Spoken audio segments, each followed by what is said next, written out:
she was nothing but a healer without a wolf, scrubbing blood from the pack house floors when destiny arrived bleeding at her feet, and when the dying black wolf she saved transformed under the moonlight. The most powerful alpha king in existence dropped to his knees and whispered the words that would shatter everything. My savior. My mate. The icy water turned pink as Lyra wrung out the cloth for what felt like the 100th time that night. Her knees ached against the stone floor of the Crimson Ridge Pack's infirmary, but she didn't dare complain. Healers without wolves didn't get to complain, they got to be grateful they weren't exiled entirely. Still pretending you belong here, wolfless? The voice cut through the antiseptic air like a blade. Lyra didn't need to look up to know who it was. Vera Blackthorn, the Beta's daughter, never missed an opportunity to remind Lyra of her place or lack thereof. The floors won't clean themselves, Lyra replied quietly, keeping her eyes down. She'd learned long ago that meeting Vera's gaze only made things worse. But Vera's boot came down on Lyra's hand, pressing it against the cold stone. Lyra bit back a cry of pain. You missed a spot, Vera said sweetly, grinding her heel harder. Right there, where real wolves bled defending our pack. Wolves with actual power, unlike certain frauds who play with herbs and pretend it makes them useful. The other wolves in the infirmary laughed. They always did. Lyra felt the familiar burn of humiliation, but something else stirred beneath it tonight. Something that had been growing stronger lately, especially during the full moons. A pull she couldn't explain, a restlessness that made her skin feel too tight. That's enough, Vera. The head healer, Mira, entered carrying supplies. Though Mira's tone was stern, Lyra caught the flicker of disappointment in her eyes, not at Vera, but at Lyra, for once again being too weak to stand up for herself. Vera removed her boot, leaving Lyra's hand throbbing. Just trying to help our little wolfless wonder remember her station. After all, tomorrow's the lunar gallows ceremony. Wouldn't want her getting ideas about attending. The lunar gallows. Lyra's stomach twisted. The sacred ceremony where unmated wolves could challenge for position in the pack hierarchy. Where warriors proved their worth, and sometimes found their fated mates among the spectators. Where someone like her would never be welcome. Oh, didn't you hear? Vera's smile turned vicious. Theron specifically requested you serve drinks at the ceremony. Said he wanted to make sure everyone sees what happens to weak bloodlines in our pack. Theron Blackwood, their alpha, the man who'd taken over Crimson Ridge Pack after defeating the previous alpha 5 years ago. He ruled through strength and fear, believing only the powerful deserved to survive. I'm scheduled for healing duties tomorrow, Lyra managed. Not anymore. Vera pulled out an official scroll with the Alpha's seal. Direct orders. You'll serve the warriors who actually matter, and maybe if you're lucky, you'll get to watch when I claim my position as lead warrior. Some of us were born to rule, others, she looked Lyra up and down with disgust, were born to kneel. As Vera sauntered away, her friends following like shadows, Lyra finally allowed her hands to tremble.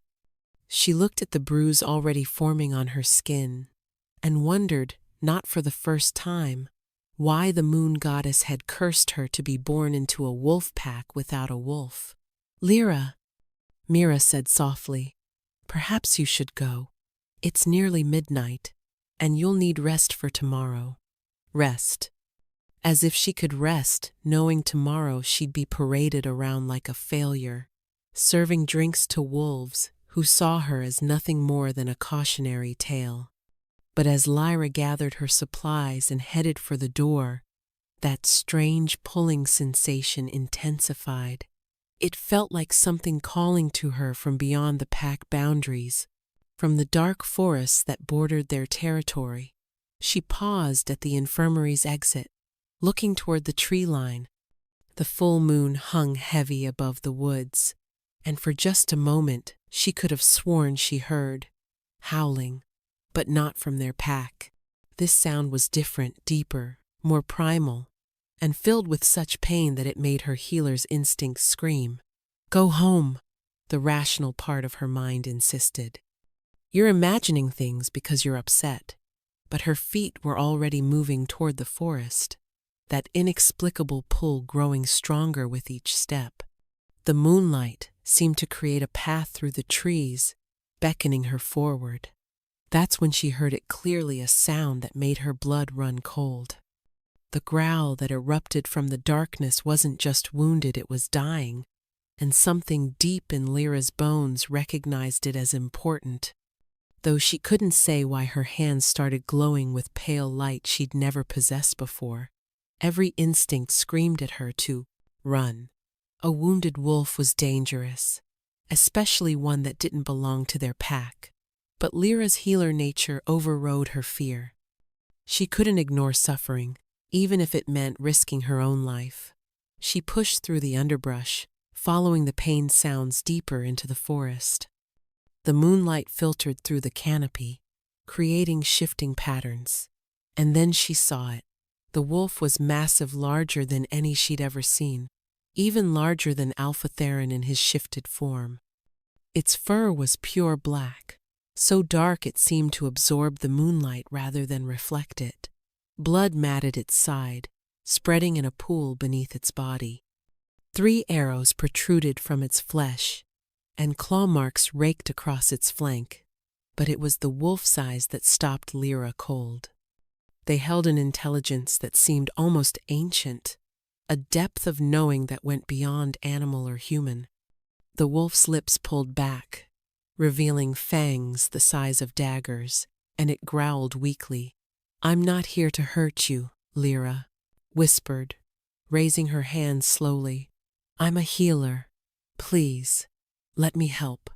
The wolf's growl intensified, but it couldn't move. The blood loss was too severe. That's when Lyra noticed something that made her heart skip. The arrows weren't ordinary hunting arrows. They were silver-tipped, engraved with symbols she recognized from ancient texts. Wolfsbane poison. Someone hadn't just hunted this wolf. They'd tried to assassinate it. "Who did this to you?" she breathed, stepping closer despite the danger. The wolf's eyes tracked her movement, and she could see it trying to shift, trying to return to human form, but the wolf's bane prevented transformation. It would die as a wolf if she didn't act fast. Lyra dropped to her knees beside the massive creature, her hands already reaching for the first arrow. The moment her skin made contact with the wolf's fur, electricity shot through her entire body. Not painful, but awakening, like something inside her that had been sleeping her whole life suddenly opened its eyes. The wolf stopped growling, its eyes widening in what looked like shock. "I know," Lyra whispered, though she didn't understand what she knew. "I feel it too, but I need to get these out, and it's going to hurt." She gripped the first arrow and pulled. The wolf's body convulsed, and its howl of pain echoed through the forest. Black blood poured from the wound, but Lyra's hands were already pressed against it, and that's when the impossible happened. Pure moonlight erupted from her palms, not the faint glow of a regular healer, but brilliant radiance that made the forest shine.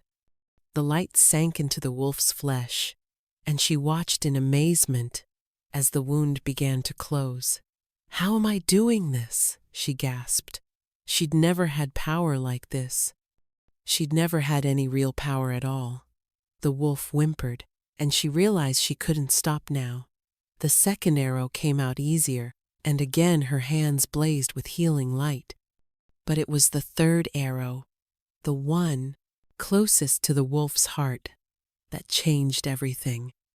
As she pulled it free, her mind was suddenly flooded with images, battles she'd never seen, places she'd never been, a throne made of moonstone and shadow. and a voice, deep and commanding, echoing in her thoughts. "You're finally here." She jerked back, gasping, but kept her hands pressed to the wound. The wolf was staring at her with an expression that was far too human, too knowing. "What are you?" she whispered. Before the wolf could respond, if it even could, she heard voices approaching through the trees. Her blood went cold as she recognized them, patrol wolves from her pack. "The blood trail leads this way," someone called. "Whatever it is, it's badly wounded. Alpha Theron wants it brought back," another voice replied. "Dead or alive. He says there's been a massive wolf spotted near our borders. Could be a spy from the Shadow Crown Pack." The Shadow Crown Pack. Lyra's heart raced. They were the most powerful pack existence, ruled by an alpha king so formidable that other alphas bowed to him. But they were also far to the north, hundreds of miles away. What would one of their wolves be doing here? The black wolf tried to rise, baring its fangs toward the approaching voices, but it was still too weak. It would be slaughtered if they found it like this. "You have to run," Lyra urged. But the wolf collapsed back down, breathing labored. The voices were getting closer. She could hear multiple sets of paws padding through the underbrush.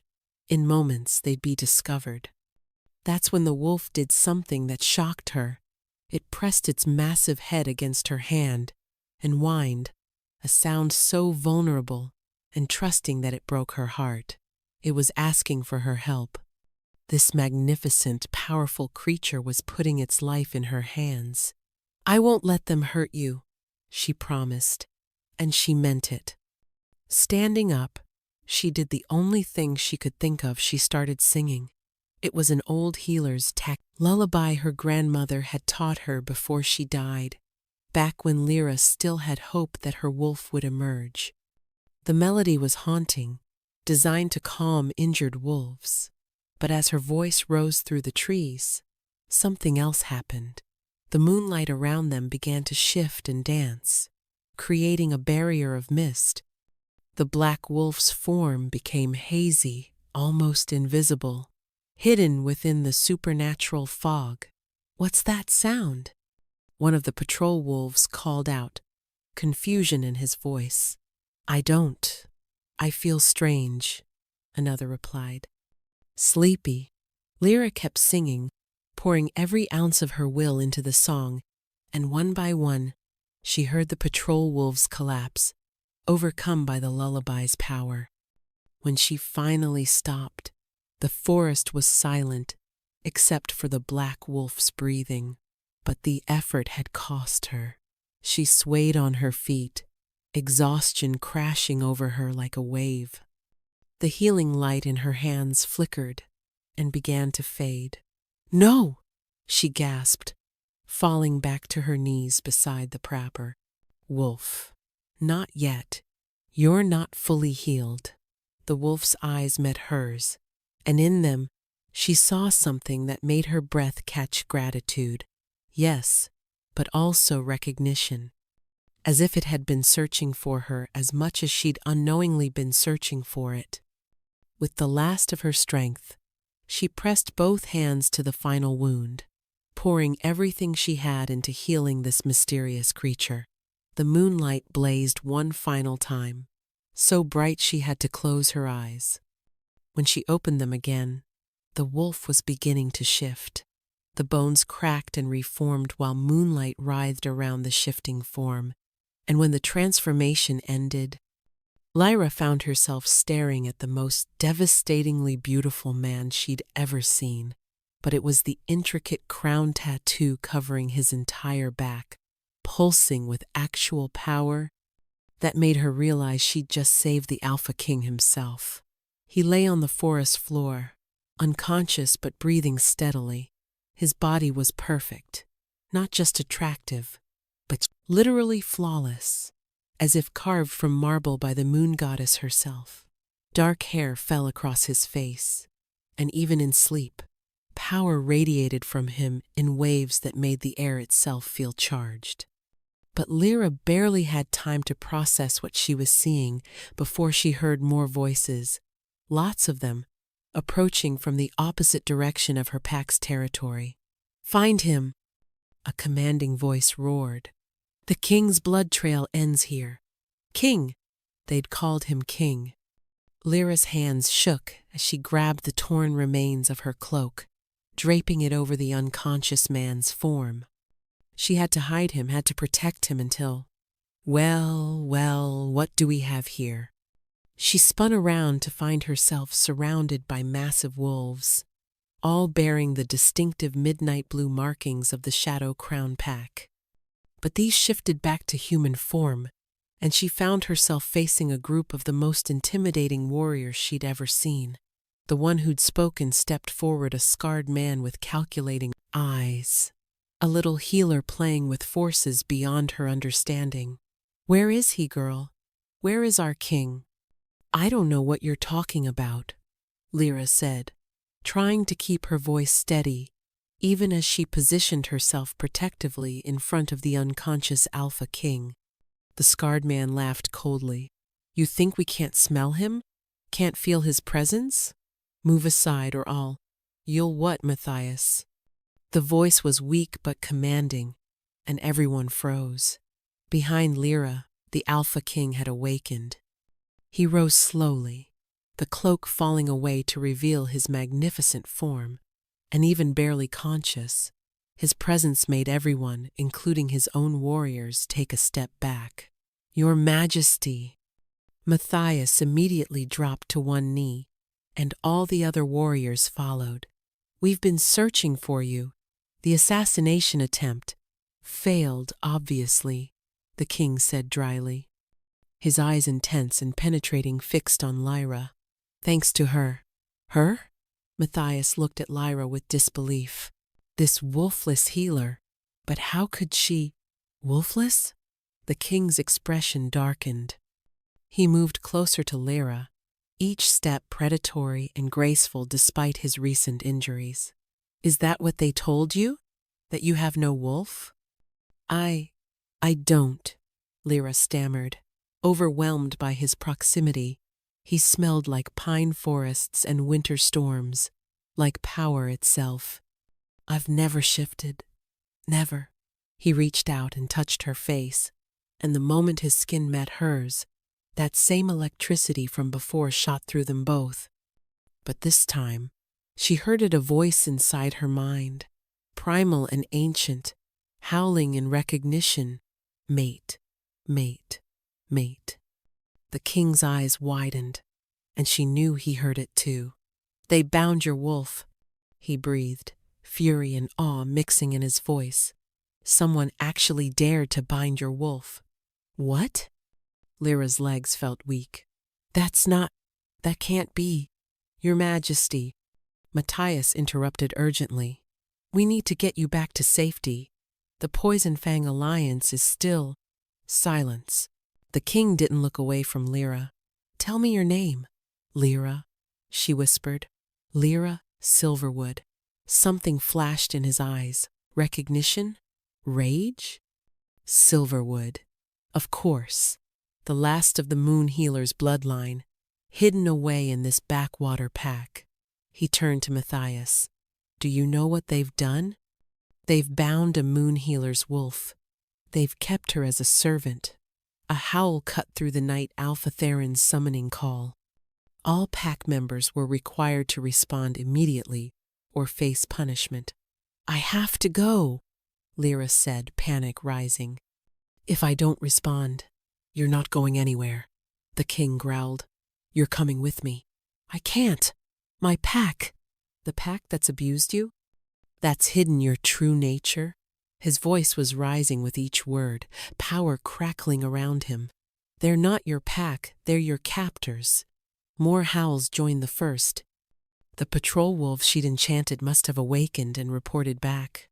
"Please," Lyra begged, though she wasn't sure what she was begging for. "I don't understand any of this. I don't even know your name." "Caspian," he said, his voice softening as he looked at her. "Caspian Darkwater, Alpha King of the Shadow Crown Pack, and High Sovereign of the Northern Territories. He stepped closer, and she could feel something humming between them, undeniable and overwhelming. And you, Lyra Silverwood, are not wolfless. You're one of the most powerful beings ever born, a direct descendant of the Moon Healers, who once stood beside Alpha Kings as equals. Someone has committed a grave crime against you. The howling was getting closer now. Lyra could hear paws thundering through the forest, dozens of them. Your Majesty, Matthias urged, we're outnumbered. If the Crimson Ridge Pack attacks, let them come, Caspian snarled, and his power flared so intensely that several trees cracked. I'd love to have a word with the Alpha, who thought he could hide my mate from me. Mate? Lyra's head was spinning. But I'm nobody. I'm just, you're everything, Caspian said fiercely. And they knew it.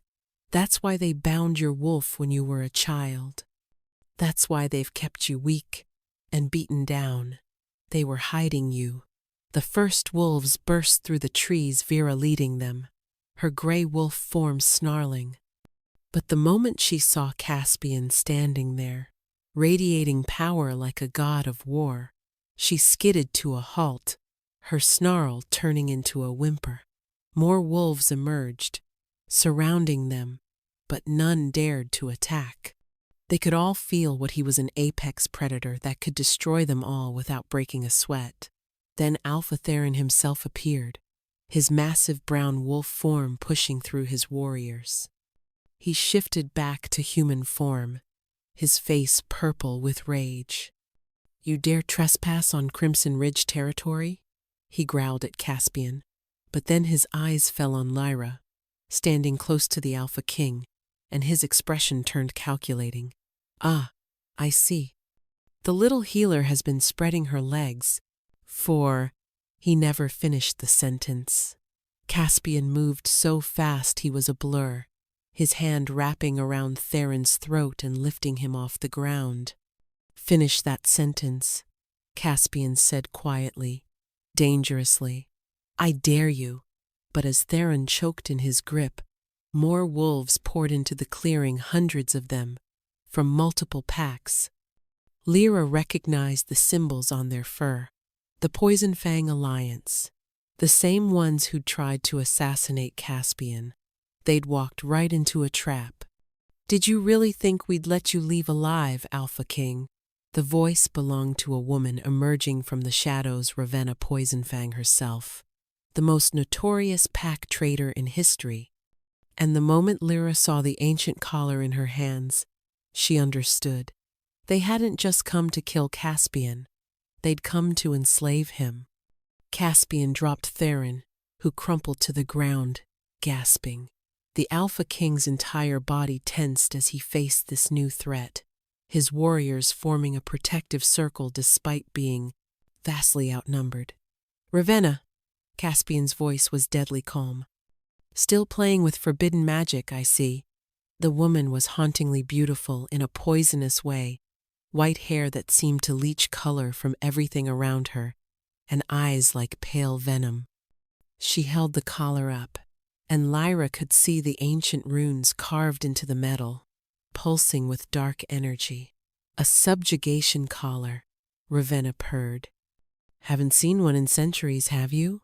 The last Alpha King who wore one became nothing more than a pet. You orchestrated all of this, Caspian said, pieces clicking together. The assassination attempt was meant to drive me here, where Theron would. His eyes narrowed as he looked at the Crimson Ridge Alpha. You're working with her. Theron wiped blood from his mouth, grinning despite his bruised throat. The Poison Fang Alliance offered something I couldn't refuse: control over the Northern Territories once you're gone. All I had to do was provide the bait. Bait? Lyra's stomach turned to ice. You, little healer, Theron laughed cruelly. We've known what you were since the day your grandmother died. Last of the Moon Healers, bearer of the lunar gift.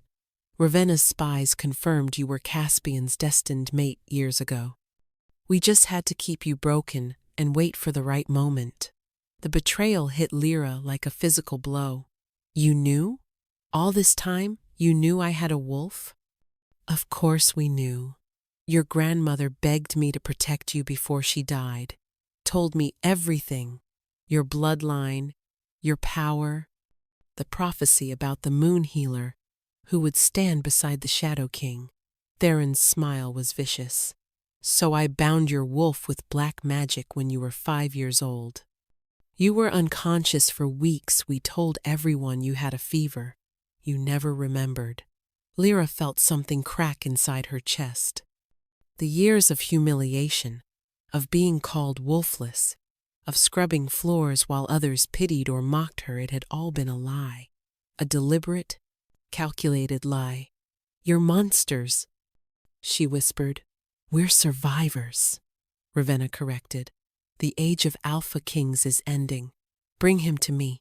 The poison fang wolves surged forward.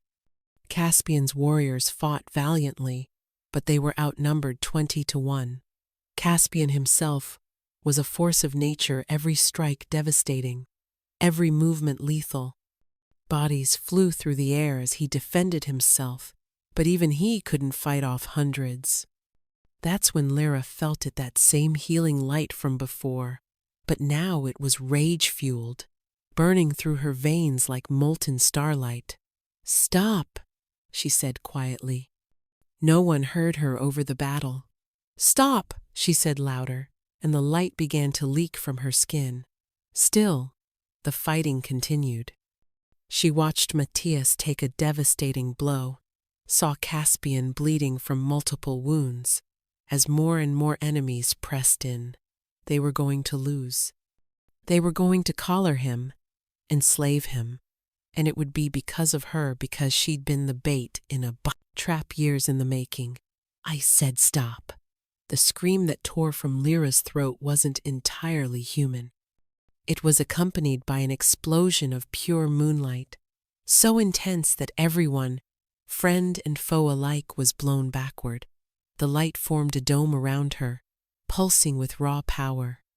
Inside her mind, she heard a voice, her wolf, freed from its chains by pure fury. They caged us. They humiliated us. They used us. Make them pay. No, Lyra gasped. Fighting for control as power she didn't understand coursed through her. This isn't make them pay. The moonlight began to change, darkening to the color of a lunar eclipse. Where it touched the ground, the earth itself cracked and split. Several poison fang wolves who got too close simply ceased, not killed, but erased, as if they'd never existed at all. The void gift. Ravenna breathed, real fear flickering across her face for the first time. She has the void gift of the moon healers. Even Caspian was staring at Lyra in awe. The prophecy, he whispered. Not just a moon healer, but the eclipse bringer. Lyra couldn't control it. The power was too much, too sudden after years of suppression. She was going to kill everyone, including Caspian's warriors, including Caspian himself. Lyra! Caspian's voice cut through the chaos. He was walking toward her, directly into the sphere of destructive energy. His skin began to burn where the eclipse light touched him, but he didn't stop. Lyra, listen to me. You're not a weapon. You're my mate, and I need you to come back to me. I can't control it, she sobbed, tears streaming down her face as the power raged. He reached her despite the pain, pulling her against his chest. The moment their bodies connected, something flared to life between them, and she felt his strength flowing into her, steadying her, anchoring her. We control it as one, he whispered against her hair, and miraculously the eclipse light began to calm, shifting back to pure moonlight before fading. Lyra collapsed against him, drained, but the damage was done. Half of the Poison Fang Alliance had fled in terror, and the other half knelt in submission. But Ravenna still stood, the collar glowing in her hands. Yet instead of attacking, she did something unexpected. She dropped the collar and pulled out an ancient scroll. "The Midnight Prophecy," she announced, unrolling it. "Written by the first moon healer 1,000 years ago. I didn't come just to capture you, Alpha King. I came because my daughter is among the feral wolves, mad with grief after losing her mate 50 years ago.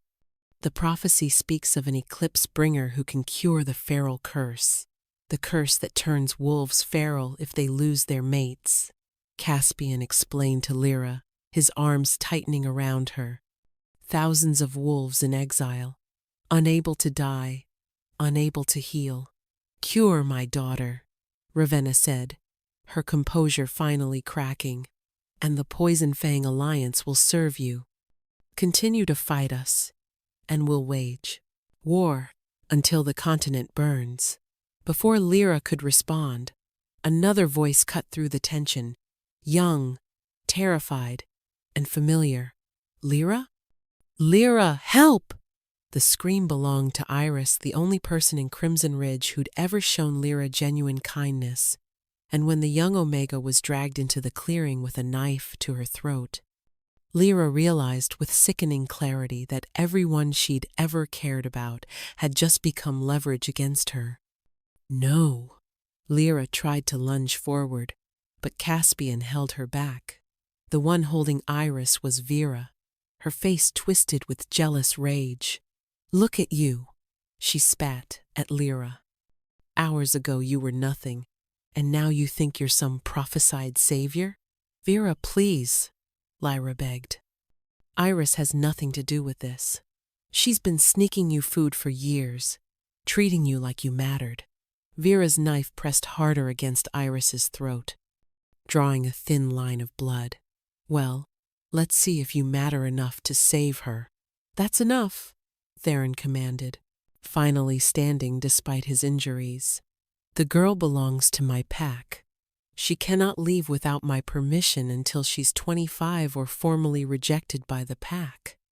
Unless," he paused dramatically, "she participates in the Lunar Gallows ceremony tonight. If she defeats our pack's chosen champion in combat, she wins her freedom." "She just discovered her wolf exists," Caspian snarled. "She can't possibly—" "I'll do it." Lyra stepped out of Caspian's embrace, moonlight flickering under her skin. "But when I win, Iris comes with me." "Then it's settled," Theron declared. "The fight begins in 1 hour, and your opponent will be me." Gasps rippled through the crowd. Even Ravenna looked surprised. "I accept," Lyra said before Caspian could protest. As the Crimson Ridge wolves retreated to prepare, Ravenna approached. "Your power responds to emotion, but it feeds on intent.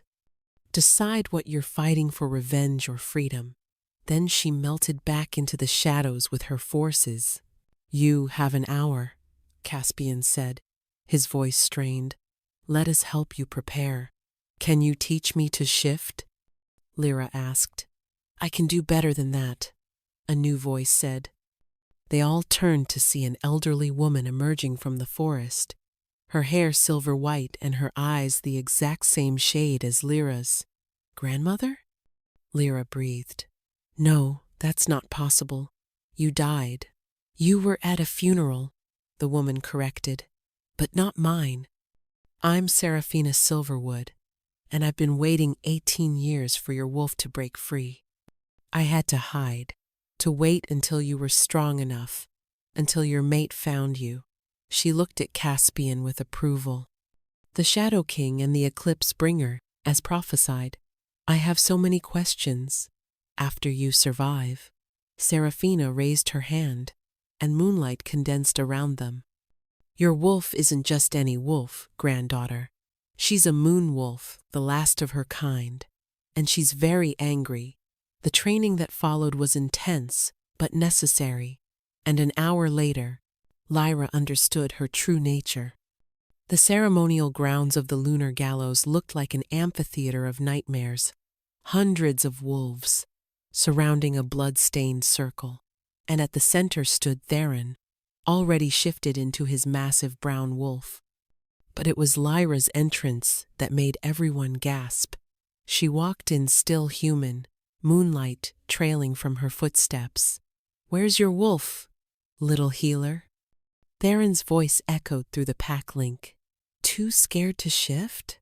Lyra closed her eyes, remembering Seraphina's words. "Your wolf has been caged so long. When you release her, it will be an explosion." "I'm not wolfless," Lyra said quietly, opening her eyes. They blazed pure white. "I never was." The change erupted. Lyra's form exploded into moonlight, and when it faded, gasps filled the air. Her wolf was massive, with pure white fur that seemed to glow from within, marked with constellation patterns, and her eyes held the cosmos themselves. Not dyed. Lyra's wolf spoke directly into everyone's minds. Hidden, bound, caged, but never gone. Theron attacked without warning, using his experience and brutal strength. But Lyra moved like moonlight itself, fluid, untouchable. Their battle was fierce, with Theron's experience against Lyra's raw, unleashed power. "You kept me from my mate," her wolf snarled, slamming Theron down. "You made us scrub floors while you knew we were royalty." But Theron wasn't an alpha for nothing. He pulled a hidden silver blade forbidden in honor combat and threw it at her. Time slowed. Lyra shifted mid-leap, not to human, but to something between. The war form of the moon healers, 9 feet tall, catching the blade and crushing it to dust. "Yield," she commanded, holding Theron by the throat. "Never," he choked. "I'm not you," Lyra said, dropping him. "But I know your secret, how you poisoned the previous alpha before challenging him. Yield, or everyone learns the truth." "I yield," Theron gasped quickly. The eruption was deafening. Lyra walked to where Iris was chained and freed her with a touch. "By the laws of the lunar gallows, I claim my freedom and that of Iris Moonweaver." Vera stepped forward, rage twisting her features. "You think you're special now?" But before she could continue, a howl split the night, not from any wolf present but from beyond. Dozens of howls followed, all calling, "Eclipse! Eclipse! Eclipse!" "The feral wolves," Matthias breathed. "They've heard the Eclipse Bringer has awakened." Among those howls came something else, something that made even Caspian tense. A roar that shook the mountains, followed by a booming voice. "Where is my daughter?" The voice belonged to Fenrir Darkfang, the savage king of the Northlands. And when Ravenna stepped forward with tears to whisper, "Father," Lyra realized the notorious woman was the least dangerous member of her bloodline. "20 years I've searched for you, Ravenna," Fenrir emerged, 7 feet of scarred muscle and barely contained violence. 20 years since you ran with my grandchild." "You killed her mate," Ravenna's composure cracked. "You killed Marcus." "He was weak," Fenrir said simply. "And look, his weakness bred a granddaughter so fragile she went feral from grief." From the forest emerged a wolf unlike any other, its fur shifting colors like oil, eyes completely mad. Ravenna cried out, running toward her daughter Selena, but the feral wolf didn't recognize her. Only Fenrir's intervention saved her from attack. "This is what awaits wolves who lose their mates," he said, holding the thrashing wolf. "Unless the Eclipse Bringer intervenes." Lyra stepped forward instinctively. The feral wolf went still, whimpering at her presence. "I can feel the break in her soul," Lyra whispered. "Like a wound that won't stop bleeding." She reached out with Moonlight, but when she touched Selena, she screamed. Black veins spread up her arm. "The corruption!" she gasped. "To heal it, I have to absorb it. But there's so much. Then let us share it, Iris said suddenly. Through pack bonds. If enough wolves help. The Omega is right, Matthias agreed. Multiple packs could dilute the corruption. You'd risk everything on an Omega's theory? Fenrir laughed. Yes, Caspian said firmly. Wolves from every pack present joined hands, forming a circle. Even Fenrir participated, grumbling. Power flowed between them all. Shadow Crown, Poison Fang, Crimson Ridge, even the savage wolves. But as they began the healing, Selena's body convulsed. When she spoke, her voice was ancient and wrong.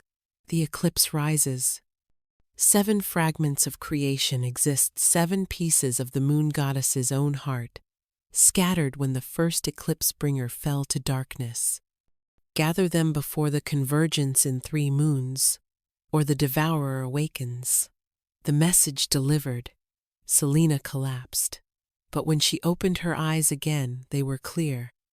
Sane. Mother? She whispered, and Ravenna sobbed with joy. How? Everyone asked. The prophecies? Power cleansed her temporarily. Lyra understood. But we need the fragments to make it permanent. Fragments of creation? Caspian asked. Ancient artifacts, Seraphina explained.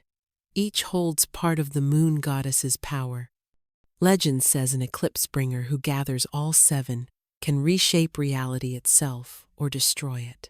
Thunder rolled across the clear sky. 3 moons, Fenrir said grimly. Not much time. Then we start now, Lyra decided. The first fragment, I can feel it calling. It's close. Where? Caspian asked. Lyra's eyes turned toward the ancient ruins beyond the pack territories. The Bloodstone Caverns. But, she hesitated, someone else is already there. Someone familiar.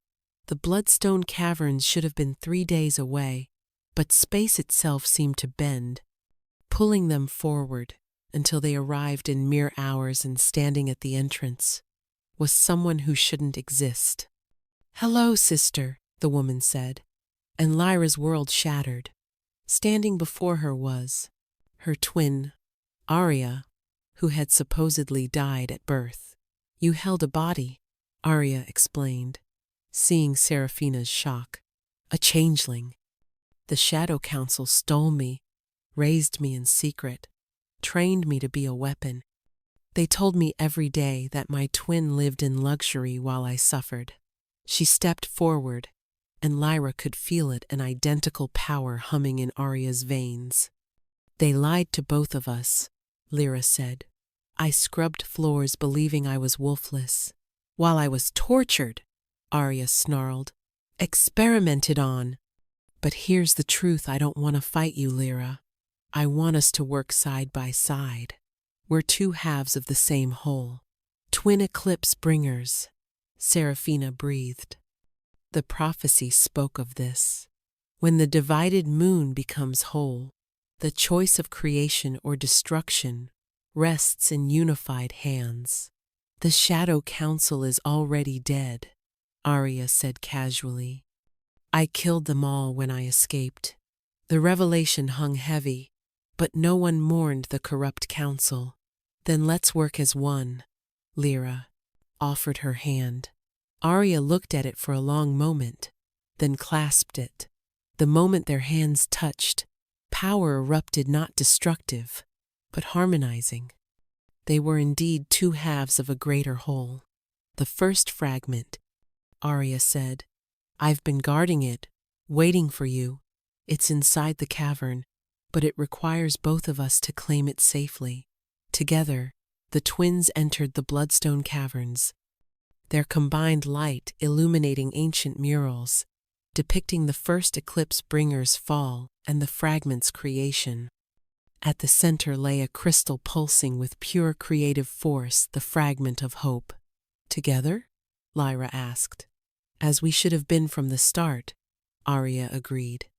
They reached for it simultaneously, and the fragment split, half merging with each twin.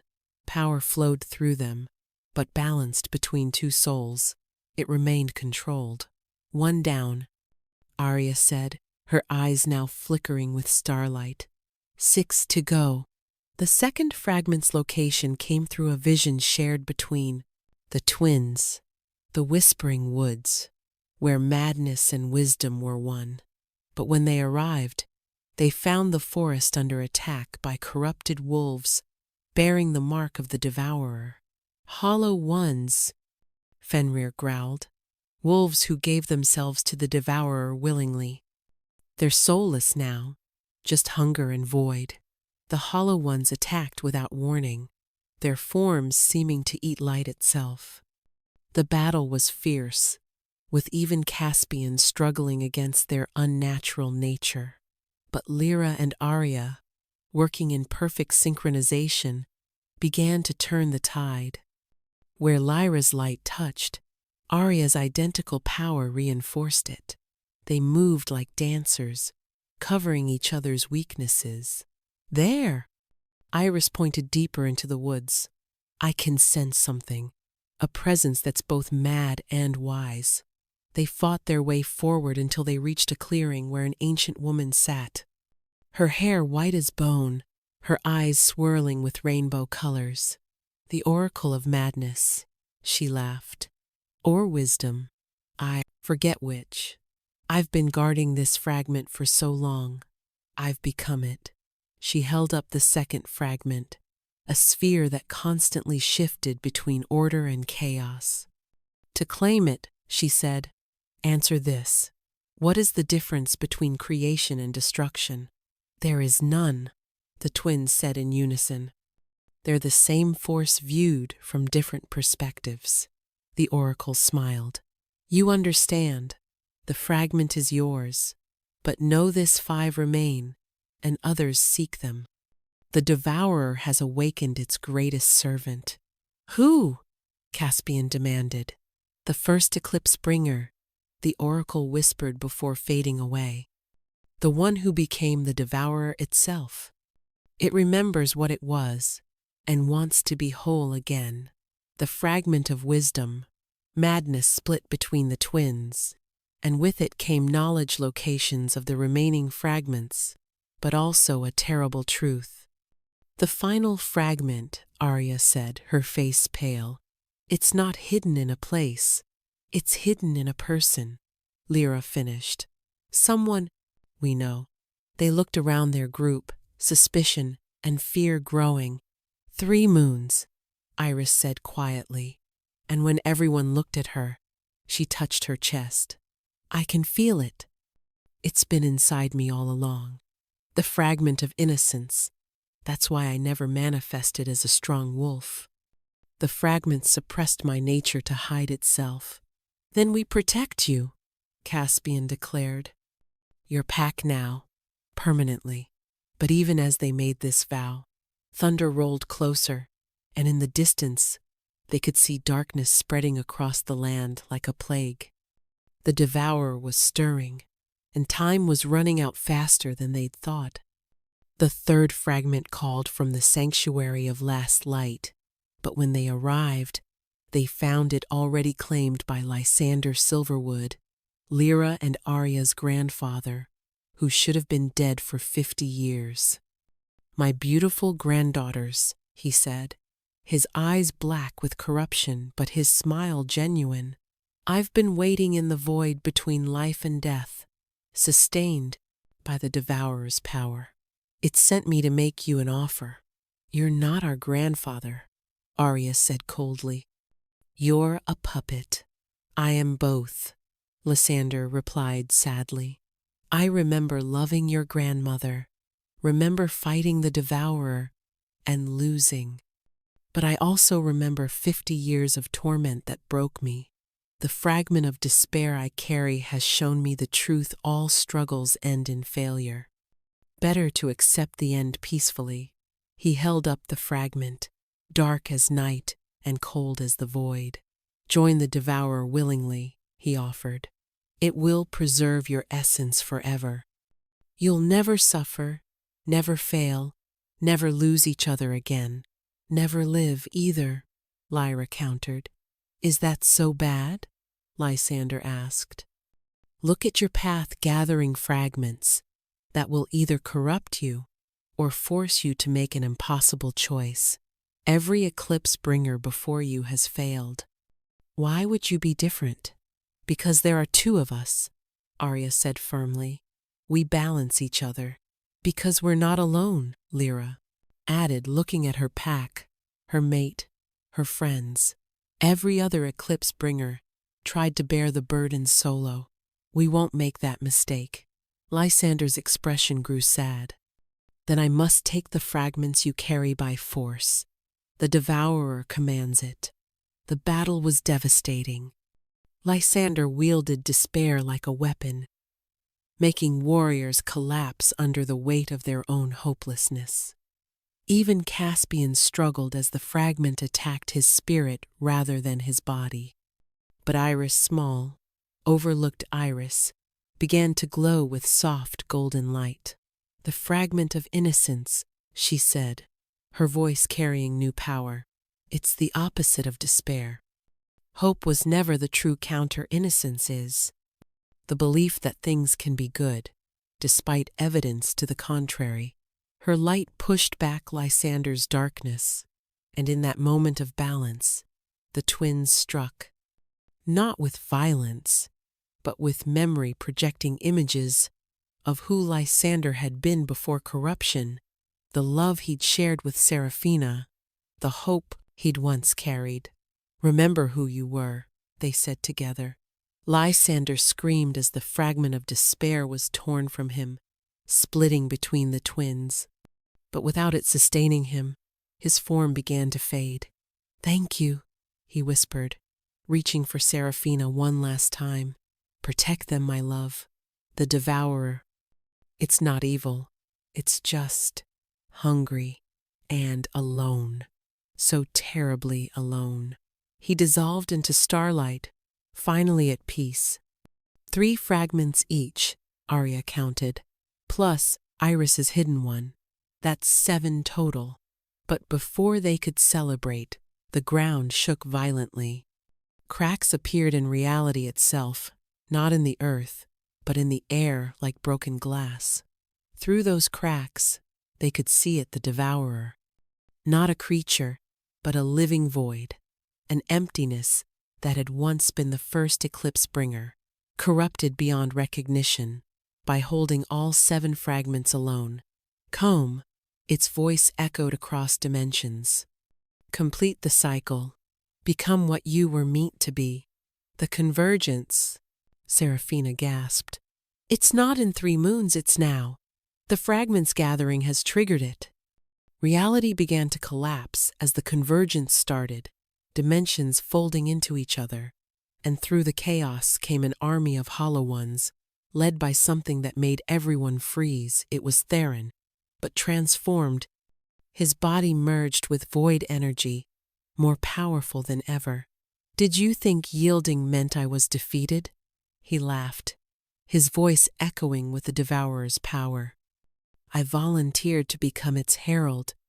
Better to rule in the void than serve in the light. Behind him, several Crimson Ridge wolves had also transformed, including Vera. Her jealousy turned into void-touched strength. You took everything from me, Vera snarled at Lyra. My position, my pride, my future. Now, I'll take everything from you. The battle erupted on multiple fronts. Hollow ones swarmed from every crack in reality, while the twins tried desperately to hold the dimensions together with their fragment powers. But they were losing. For every crack they sealed, 2 more opened. For every hollow one defeated, 3 more emerged. We need all 7 fragments united. Arya shouted over the chaos. But Iris, Lyra began. I know what I have to do, Iris interrupted, stepping forward. I've always known, deep down. The fragment of innocence can't be taken. It can only be given freely. She placed her hand over her heart, and golden light began to shine through her skin. But if I give it up, I'll become just a normal Omega, maybe less than that. The fragment has been part of me since birth.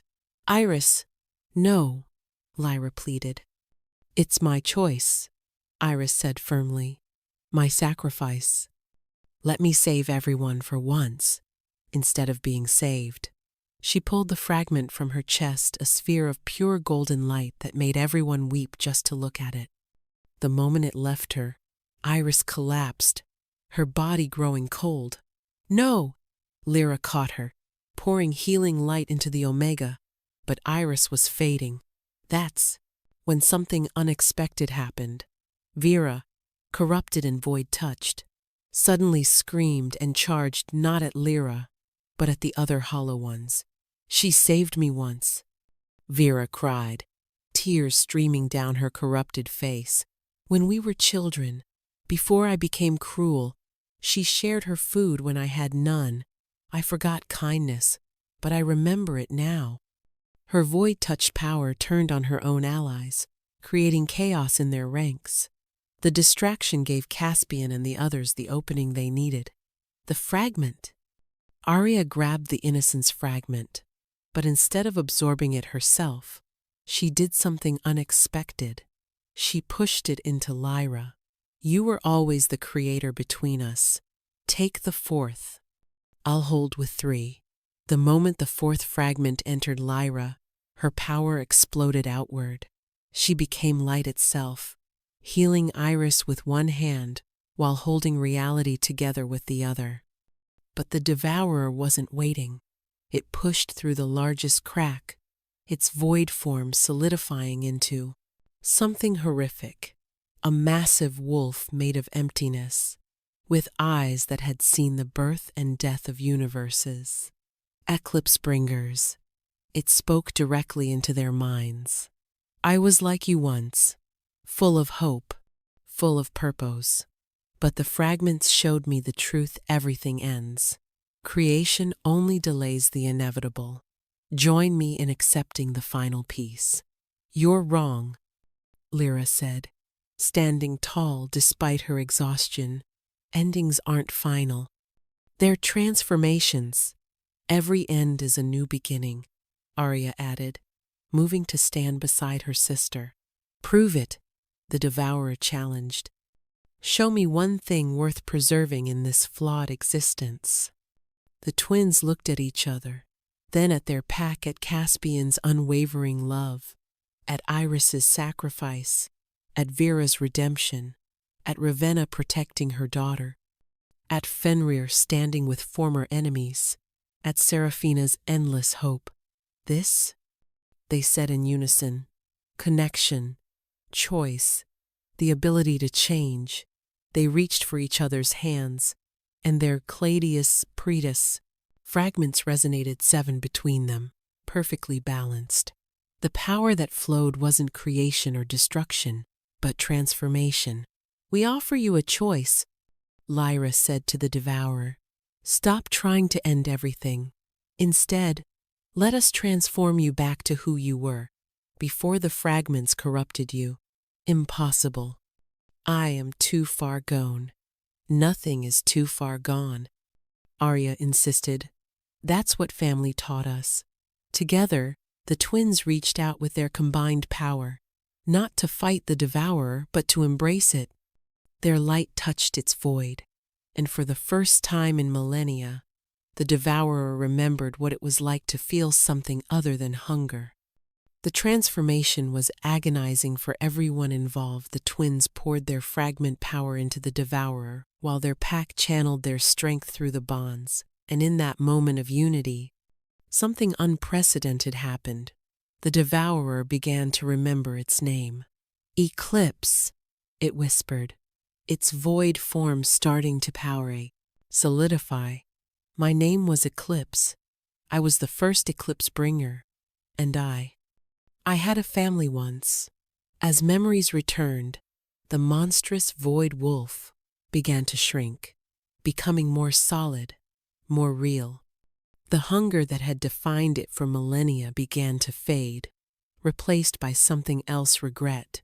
I tried to perfect the world, Eclipse said. its voice becoming more human. I gathered all 7 fragments to fix every flaw, heal every hurt. But the power, it showed me that to perfect something, you must first destroy all imperfection. And soon, I was destroying everything. The moon goddess had to shatter you, Seraphina understood.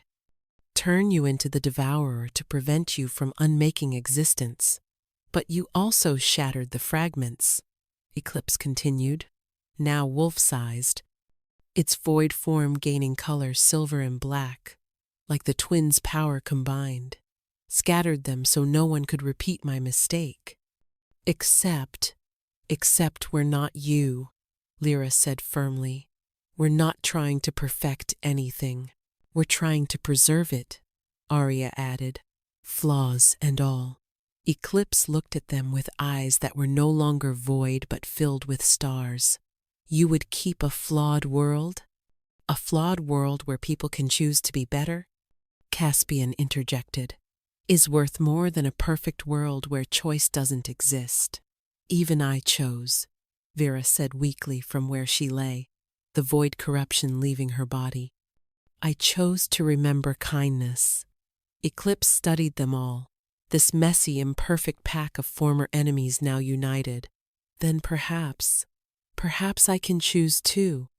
But the fragments, they're too powerful for any one being, or even two.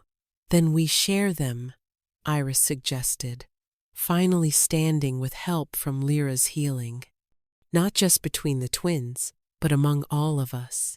Dilute the power so no one bears too much. That's never been done, Eclipse said. The fragments could kill you all. Or, Fenrir grunted, they could make us all stronger. What's life without risk? We're pack now, Ravenna declared, her daughter Selena nodding beside her. All of us, regardless of our origins. Pack shares burdens. Eclipse looked at the twins. You would trust them with this power? We'd trust them with our lives, the twins said together. Eclipse made a decision that changed everything. Its form dissolved not into void but into pure starlight. Then I give you my essence freely, not as the devourer, but as the first eclipse bringer. Take my knowledge, my power, but learn from my mistakes.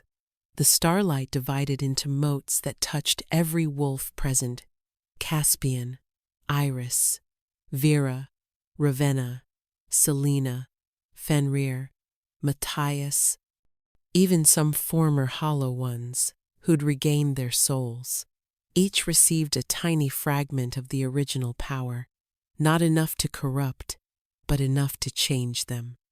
The 7 fragments themselves transformed, no longer separate artifacts, but part of a distributed network of power among the pack. Lyra and Arya remained the focal points, but the burden was shared. The Lyra and Arya remained convergence. Someone gasped, pointing at the sky. The cracks in reality were healing, dimensions separating back to normal. But the world had changed. Magic, long dormant, sparked back to life. Wolves who'd been ordinary discovered new gifts. The rigid pack hierarchies began to shift towards something more flexible. We did it, Arya breathed. We all did it, Lyra corrected, pulling her sister into an embrace. Caspian wrapped his arms around his mate, their bond humming with new depth. So what now?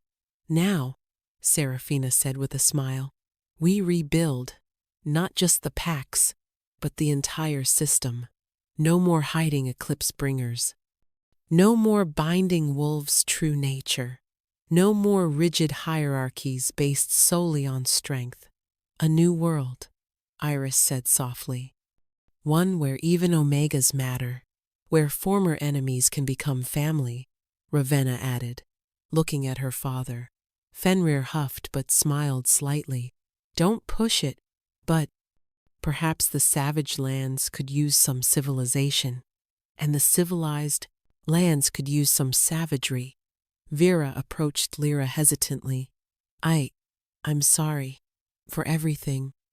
I let jealousy turn me into a monster. Lyra studied her former tormentor, then extended her hand. We all have the capacity for both monster and hero. The choice is what matters. Vera took her hand, tears flowing freely. As the pack, their new, strange, powerful pack, began to discuss the future, Theron's corrupted form finally solidified back to normal. He looked around at the united wolves, at his lost power, at the new world being born. "What about me?" he asked bitterly. "You have a choice too," Lyra said. "Exile yourself and live with your crimes, or stay and work to earn redemption. But you'll never hold power over others again." Theron looked at the gathered wolves, saw no sympathy in their eyes, and made his choice. He walked away into the forest, alone. "Will he survive?" Iris asked. "That's his choice too," Arya replied. As the sun rose on their transformed world, the twins stood side by side, no longer weapons but architects of a new age. The prophecy had been fulfilled, but not as anyone expected. The eclipse bringers were supposed to choose between creation and destruction. Caspian mused.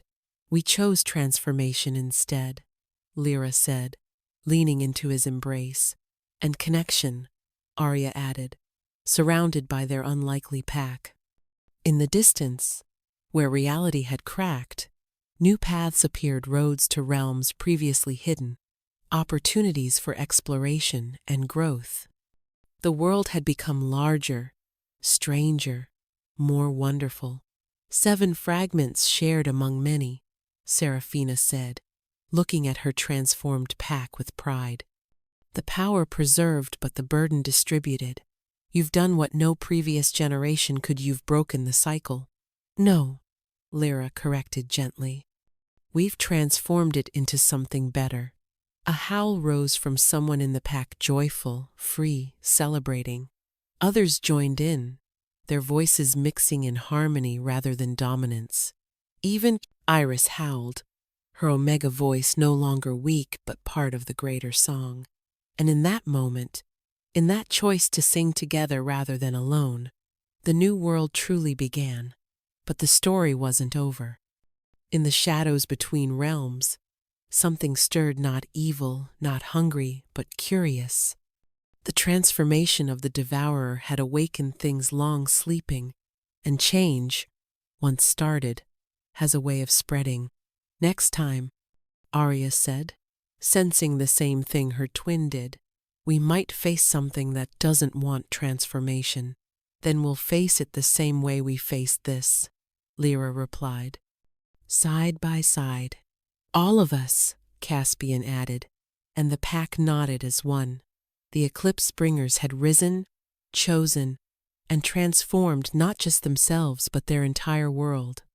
And in that transformation, they'd learned the greatest truth of all. Power shared is not power diminished, it's power multiplied. The full moon rose that night, but it looked different, brighter, somehow more alive, as if it too had been waiting for the world to transform. And in the moonlight, 2 sisters who should have grown up together finally had the chance to become what they were always meant to be. Not weapons, not saviors, but family. The beginning of their true story had finally begun.